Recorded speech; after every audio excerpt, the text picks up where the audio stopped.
Great radio stations across the land, joepags.com, Facebook, Twitter, Instagram, email, all right there, plus the live video feed. It's the Joe Pags Show. Glad to have you here. Really glad to have back geologist, author, great all-around guy. It's Gregory Wrightstone. Greg, how are you? Oh, really good. Good to be back on with you. It's been a while now. It's always a pleasure to have you on Inconvenient Facts. That's the book that he's got out. And every time he comes on, we sell a couple of them because people want a resource to which they can go and refer and show Uncle, Ernie, when he's over for the holidays, hey, here's the book, here's the actual fact, here's the deal. Greg, it's interesting. The last time I had John, had some guy just attack me, just an outright attack. How dare I use this guy who's got a checkered past, and he's a geologist, for God's sakes, he knows nothing, and just ad hominem attack after ad hominem attack. So I responded to him and I said, tell me one fact he gave on my show that you're refuting or rebuking. Well, he's just a piece of crap. Did you see his mustache? And I said, well, hold on. Just tell me one thing he said that you would like to say is incorrect, and here's why it's incorrect. Well, you're a stupid face. So at the end of the day, there are a lot of generalized attacks on people like you and me who believe that climate change happens, but the fact that cow farts are doing it and that the world's going to end tomorrow is a hoax. They think that if they just attack us ad hominem and in a very generalized sense, that's going to work. That doesn't work because the book is very, very well researched, right? Oh, it is. And I've just yesterday completed it'll be a 60-page booklet. The Cornwall Alliance is going to publish it for me because there was a pretty well-distributed hit piece on me in the book. It was really well done. I mean, if you just, I saw it's been out there a lot, and I took a detailed takedown of all these allegations. He says the book is full of lies and cherry-picked data, but then there's nothing shown that's actually lie and cherry-picked. And went back through and backed it all up. They don't like me, and they don't like the book because I'm pointing out those inconvenient facts, those things that don't. And I'm getting out there. Oh, you'll be interested now. I'll be going down to Dallas in April. I'll be going to EarthX. It's the EarthX. Okay. It's the largest Earth Day celebration in the world. They're expecting 200,000 people. They had 180,000 last year. They're inviting me down to speak. So. Hey, you're going to go? Are you crazy? To a place called EarthX? They're probably not going to be fans, Greg. Why don't you come with me? You can be you can be part of my security. I'll be your bodyguard. Yeah, okay. Yeah, but it'll be pretty interesting. I'm going to get out there. I don't know. I'm going to have a booth. They're comping me a booth, and I'll sell books. And I got my I Heart CO2 T-shirts. And, nice. And I got my my I Heart. Let me just get one here. I got my I Heart CO2 bumper stickers. Nice. Yeah.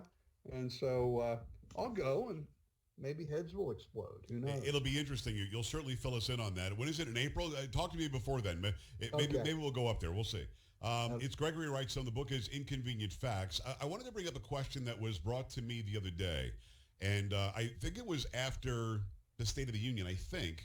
That's why this was talked about, because the president was talking about how we're an oil exporter now. We're living on our own independency. We could be fuel independent if we wanted to be and get off the world market. So disruptions over in Iran don't certainly change much of anything here.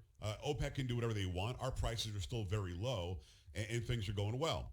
Well, the question was, can you ask a geologist, and I just happen to know one, what about fracking? Because if you just believe what the media says, if you just believe what Congress says, if you just believe what the far left says, fracking is ruining the earth from soil on down. In fact, when you frack, you make water explodable. Your toilet might explode if you drop a match in the toilet because of fracking. And fracking also is taking resources away and ruining the earth, and it's just so the billionaires can get even richer. Greg, help me understand, because fracking, of course, is clean. It's a better way to get the fossil fuels. We have an overabundance of it, and that bothers the left because they can't say, oh, we're running out. What are the facts when it comes to fracking and our geology? Well, there's never been one documented case of fracking harming fresh water. Not one. Now, we can harm fresh water during the process of drilling. I mean, we've got trucks. Anything you disturb the surface, you can do. You're going to harm some fresh water. If you farm, you can do that. Yeah. But there's never been one documented case, and that's just not me saying it. It's virtually every state government resource that looks into it has stated the same thing. And I'm somewhat of of an expert on this, because there was a fellow by the name of Josh Fox who did the film Gasland. It was probably before Greta Thunberg came on. He was probably the most successful activist, and he's the fellow that lit the gas faucet on fire. It was a very effective documentary. I debated him in Frostburg, Maryland, in front of several hundred people. There was one guy on my side.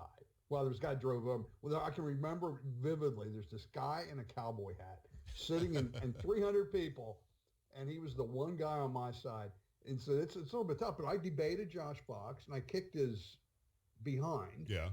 And he never debated anyone after that because he didn't have the science, the facts, the data. Well, was it all just dramatics? I mean, can you not light the water on fire where they're fracking? Oh, you could. You could light that faucet on fire, but the fact of the matter was, and the reason you could is because their water well intersected a coal seam, and coal seams. And now you're doing fracking at all, then. Well, coal seams carry water, but they also carry naturally occurring methane. And that's what that particular case was.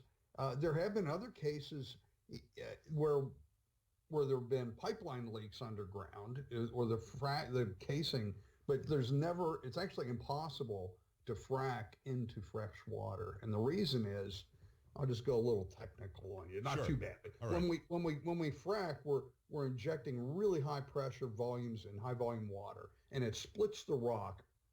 And at depth, it creates a vertical fracture that reaches up several hundred, usually maybe 1,000 feet up. Okay. But once you get above about 2,000 feet, it's easier to lift the earth, and the frac goes horizontal, in other words. Well, so you can't, by the time it gets to 2,000 feet and water's at 300 or 400 feet, you can't actually create, the physics of it makes it impossible for you to create a vertical fracture to reach up into that. And it just there's been no documented evidence of that. But there's a lot of hysteria, a lot of hype. AOC just submitted. Yeah, you told me about this beforehand. I had no idea that she did this, but again, floating a trial balloon. Tell the people. Yeah, just today she submitted a House bill. I think she had a couple co-signers to ban fracking. It's an official bill in the House of Representatives to ban fracking. And there was a whole litany of things, reasons. And one of these she listed, there was just one right after another, just flat out lies. That pregnant women within 200 yards of a frack site have X% more likelihood of having toenail fungus or something. I don't know what it was, but it was. And where is she getting this? I mean, is she making it up? Are there people who are actually suggesting that this is true? There are some really, really corrupt scientists that have been in this process. Some of them come out of Ithaca, New York, Cornell, other supposed institutions that it's just bad science, some of these. And they come out with this, and then people look at it and debunk it, which is what I've done some of these studies. And it's like playing whack-a-mole with these people, where you as soon as one head pops up and goes, see, toenail fungus is being caused by climate change, you go whack, and you go, oh, well, that's not true. Well, okay, maybe that one's not true. And then another whack-a-mole pops up. Well, the weird part about it, though, is a lot of people, I mean, there are indoctrinated people, especially on college campuses, that actually believe the lie, and it's really, really hard to dispel the lie. You can whack them over the head 30 times with that little mallet in the whack-a-mole game, and it doesn't work, and maybe eventually you'll get through to them. But this is really, this is the push. I mean, the far left and those who are these climate hoaxsters, these people want power and control. They don't really care how they get it. They're just going to keep on working on it. The name of the book is Inconvenient Facts. This is Gregory Wrightstone. He is a scientist, and he's done the research. Go and get this book right now. I guess the companion will be out soon, this 60-page book that you're working on. Let me know when it is, and we'll put it out there as well, okay? Yeah, this is just a sidebar to rebut that. I'm working on the second one. Hopefully by September or so, we'll have it in. Hey, I've just signed a contract to have the first edition published in Norwegian. They reached out. Really? Yeah. I wonder how that's going to be. It's funny because I watch some of these streamers. I do some video gaming. And there's a streamer from Sweden, a very nice young lady, who doesn't talk politics, doesn't talk anything. But one day somebody said global warming in the chat room. And she's in Sweden. She said, first of all, it's climate change. Get it right.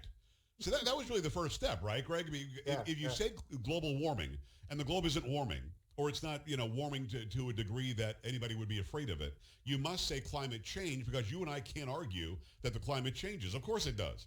So that was the way to do that. So, I mean, this is a 22, 23-year-old influencer in Sweden who believes, as she's freezing so cold she can't walk outside, she believes that climate change is real. First of all, get it right. So that really was the first act of here's how we round them up. Let's call it something different. Yeah, and now they want to go to climate crisis. It's not climate change anymore, so we got to get that right, Joe. Sorry, I messed up. It went from climate change to climate disruption, but that didn't generate quite the fear that's needed to impose these economically crippling. So let's call it climate crisis. Yeah, that's what we're going to call it. Yeah. I'm almost out of time, and we barely even hit the surface here, but I want to talk about Greta Thunberg as we're talking about Sweden. What is the story? She's now getting a documentary series that we can learn what? That she's skipped school an awful lot, and she likes to say, "How dare you?" Is that what we're going to learn? Yeah, it's actually being published by it's the BBC, and it's under their science section. So they're pretending that we're going to have this 17-year-old high school dropout lecture us on the science of climate change. I consider it would be similar to, let's just say, Thomas the Tank Engine, and we'll call that American Railroad History documentary. Right. There's as much facts in both of those, but there are people in Britain that are outraged because they've got everybody's tax dollars will be going to fund this wacko climate alarmism that she's pushing. Completely wacko. One last thing, Antarctica, they're going to be swimming in Antarctica. The entire region is melting. It's the hottest temperature we've ever seen ever. Should we be freaking out over these reports over the past couple of weeks? Not a bit. There was a temperature of 65 degrees at this one station. Well, it turns out the one station is the northernmost point of Antarctica. It's the northernmost tip of the Antarctic. Now, bear in mind, it's in the southern hemisphere. So north is warmer, right? Yeah. North is warmer. They forgot to mention that. And I was on with, I can mention, I did taped a segment with Steve Hilton and Fox Nation last week. And the panelist, she goes, it was the warmest ever, 65 degrees in the middle of Antarctica. No, it wasn't. I had checked. It was minus 20 degrees in the middle of Antarctica. This one point was, again, the farthest north. It would be like saying, oh, well, it was the warmest February temperature ever in North America. It was at 83 degrees. And you forget to tell them, oh, well, that was measured in Key West, Florida. Right. We'll just forget to we'll forget to mention that. And we also don't mention that thermometers have gotten a whole lot better in the past 150 years. We don't mention that we always say in recorded history, because we have no clue what the temperature was in Antarctica, 10,000, 15,000, 30,000 years ago. It might have been 72. We have no idea what it was at that point in Antarctica. And as you said, as the glaciers go, as the glaciers come back, as the ice melts again, we find out that they were growing fruit in Great Britain. So yeah, I mean, that's amazing that they could take one little piece of information that may be factually true, change where it happened, and act like this is some sort of a trend. Yeah. And the fact it was that temperature, and it was warmer than, it was unusually warm that particular day, but it had nothing to do with climate change. It was called a foehn wind, F-O-E-H-N. It's very similar to the Santa Ana winds that come down from California. As wind comes rushing down the mountain, descending, it warms up greatly. And that's why the Santa Ana winds become so hot and dry. Well, nobody told us what the temperature was the day before or the day after the 65 degrees. So I would be interested to find out what the normal temperature is or the average temperature is, even including that day. Greg, we're frankly out of time. We do 15 minutes about every time, and I love doing it because there's so much great information. And again, let's do it again soon because we barely even scratched the surface. Thanks, man. All right. Bye now. Get his book. It's Inconvenient Facts. Get it. It's available right now everywhere. We'll keep you updated when the second book comes out. Joe Pags coming right back. Stay here. Thanks, Joe.